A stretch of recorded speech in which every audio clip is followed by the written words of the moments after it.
Bonjour tout le monde, c'est Selma, je suis ravie de vous retrouver aujourd'hui. Avant de commencer cette vidéo, je veux juste prendre 2 petites minutes pour remercier toutes celles que j'ai croisées à Version Scrap, car vraiment j'ai passé un très bon moment. Aujourd'hui, j'ai le plaisir de vous montrer ce que m'a envoyé la compagnie All & Crate. J'ai choisi parmi leur collection quelques produits, mais là, vu la taille et le poids de l'enveloppe, je suis certaine qu'il y a beaucoup plus. Allez, j'essaye de tout sortir en une fois pour vous montrer.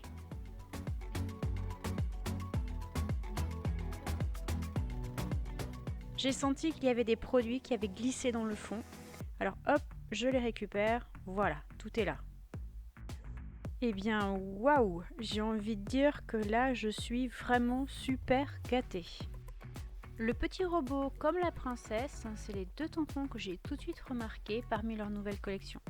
Alors je vais essayer de prendre mon temps, de bien vous montrer toutes les planches de tampons. J'ai vu qu'il y avait aussi des pochoirs pour que vous puissiez en fait avoir une idée de l'univers de cette marque.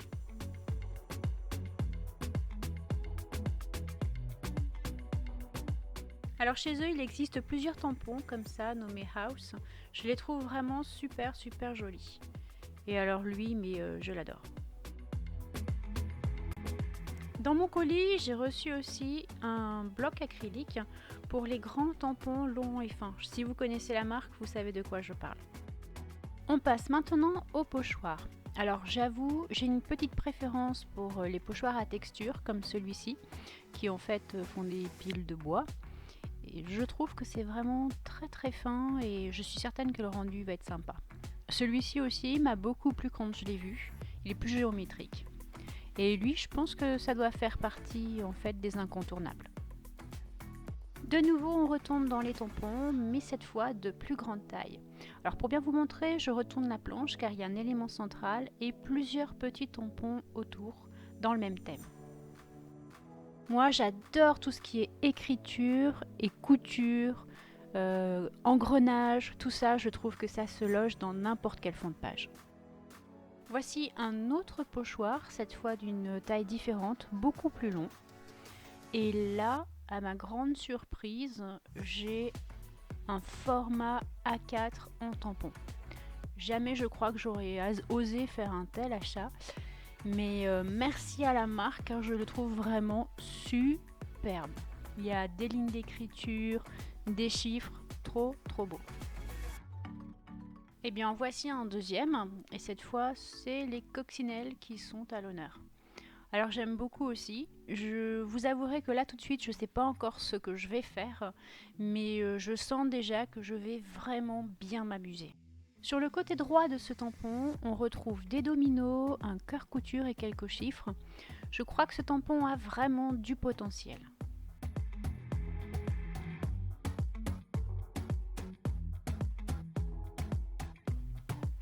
Je retourne le paquet pour que vous puissiez bien voir. C'est un grand pochoir.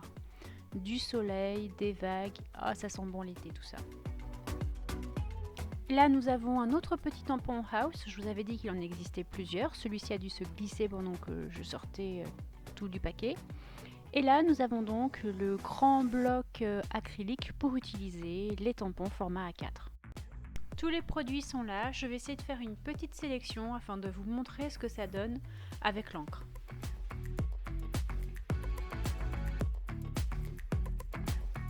Alors je pense que ça serait bien aussi de vous montrer un pochoir. Voilà, je pense que ma petite sélection est terminée et je vais vous montrer tout ça.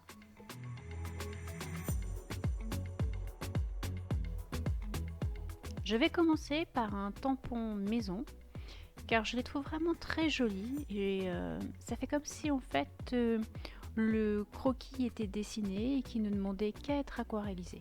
Donc la Versafine fera bien ressortir tous les petits détails et je pense qu'on aura un très beau rendu.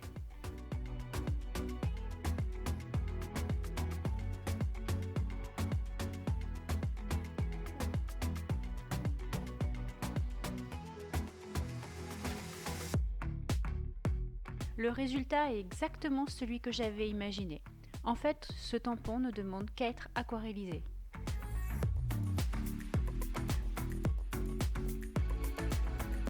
J'ai choisi cette planche car il y a autant de texte que de dessin.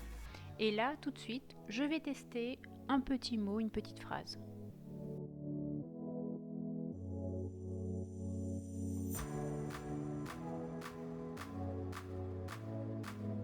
Je le tamponne une première fois à la Versafine noire.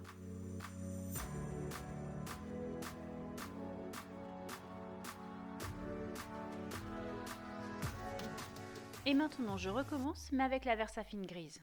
Les deux tamponnages sont très bien.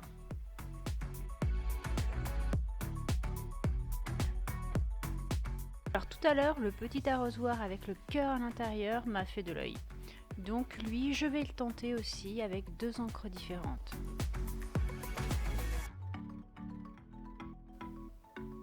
Dans un premier temps, j'aime bien tout tamponner à la Versafine noire pour me rendre compte en fait de la définition des petits détails.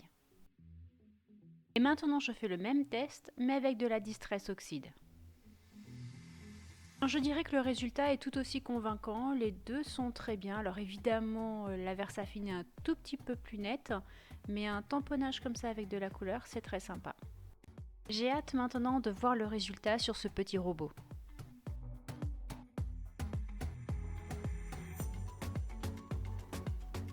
Lui, c'est pareil, je le vois bien colorisé, donc je le tamponne tout de suite avec de la Versafine noire.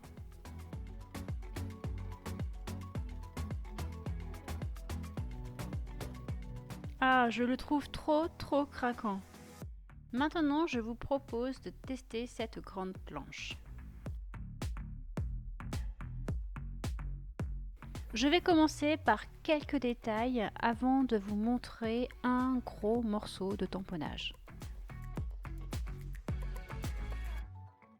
Alors ce tampon plume et écriture, je suis certaine de pouvoir le caser un peu partout.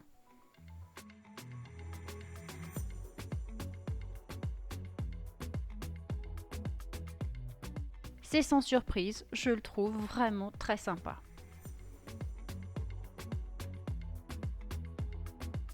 Je teste maintenant un tout petit tampon pour voir si le détail est vraiment bien défini. Le résultat est plus que satisfaisant, je le trouve au top. Donc maintenant, je vais essayer de vous montrer un gros morceau de tampon. Alors évidemment, à retirer quand c'est la première fois, c'est vraiment pas facile. Enfin, il faut forcer un petit peu dessus, quoi, mais pour pouvoir retirer le tampon sur la planche. Et puis bah voilà ce que ça donne. Il tient dans mes deux mains et je vais vous tamponner juste un coin. J'ai envie de donner un petit peu d'effet à ce tamponnage, donc je mélange en même temps la Versafine grise et la Versafine noire.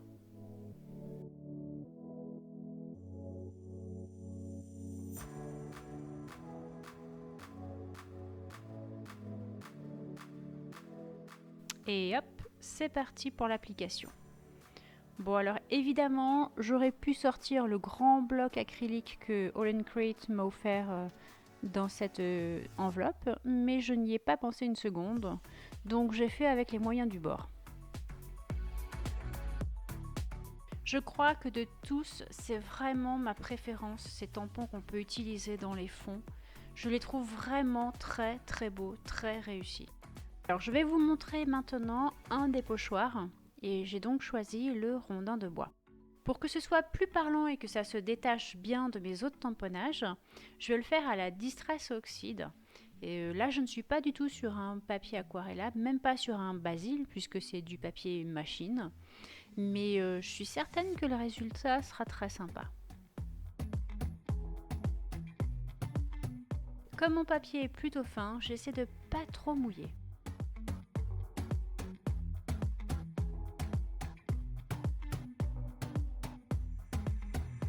Et voilà, je peux maintenant vous montrer le résultat. Il y a plein de choses que je me vois bien intégrer dans un mini. En parlant mini, si vous n'avez pas vu mon dernier tuto, je vous mets le lien dans la description. Maintenant que je vous ai montré tout ce que j'ai reçu, j'aimerais bien savoir ce que vous feriez, vous, avec tout ça sur votre table de scrap. Voilà, cette présentation est maintenant terminée. Si vous avez aimé la vidéo, n'oubliez pas le petit pouce vers le haut. Vous pouvez aussi actionner la cloche des notifications afin de ne rien rater ou vous abonner à ma chaîne si ce n'est pas déjà fait. Je vous dis à bientôt et bon scrap!